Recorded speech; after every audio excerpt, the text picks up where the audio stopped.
reviviendo las voces que marcaron nuestra historia. ¿Puede una voz acariciar el alma sin levantarla jamás? No gritar, no presumir, no impresionar, solo sentir. En un mundo donde muchos cantaban fuerte, hubo uno que eligió cantar bajito. Pero ese susurro terminó conquistando corazones en toda América. Su nombre era Vicentico Valdés. Y esta es la historia de un hombre que convirtió la suavidad en poder. Los aretes que le faltan a la luna. Para entender a Vicentico Valdés, hay que empezar por una sombra gigante. Su hermano mayor, Alfredo Valdés. Una figura imponente dentro de la música cubana.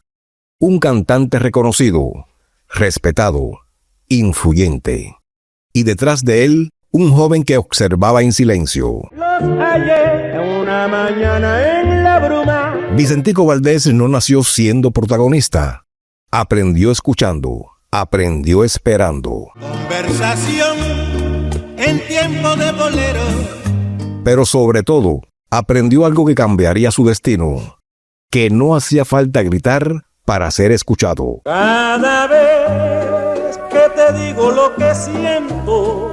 El destino lo llevó a una de las instituciones más importantes de la música latina, la legendaria Sonora Matancera.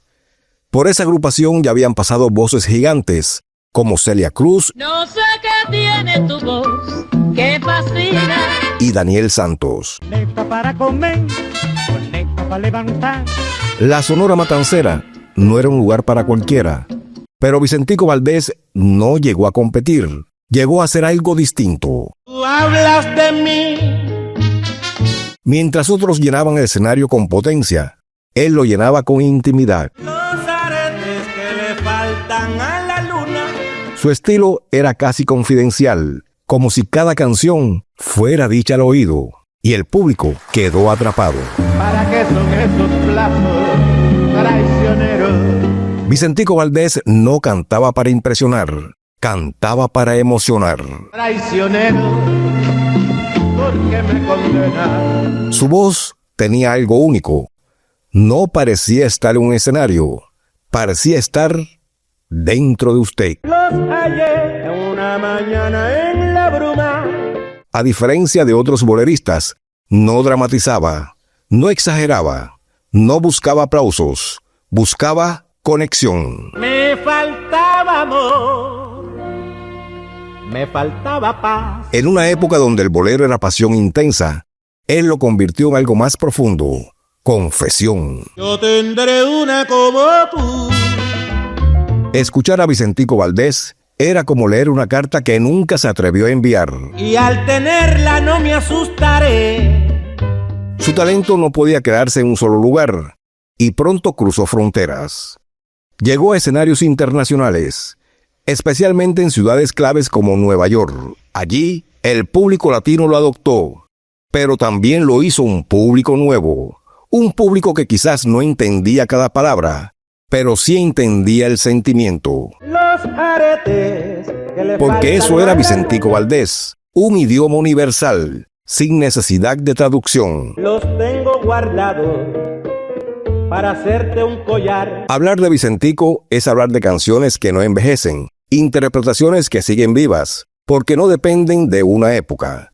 Dependen de algo más profundo, la emoción humana. La noche morena sonríe. Cada bolero que cantó no era solo música, era una historia, una herida, un recuerdo. Y por eso, quien lo escuchaba una vez, rara vez lo olvida. Deja ver. Deja ver. No todos los artistas hacen ruido, algunos dejan huella en silencio. Vicentico Valdés no necesitó escándalos, no necesitó exageraciones, solo necesitó su voz. Y tu Dios es mi Dios.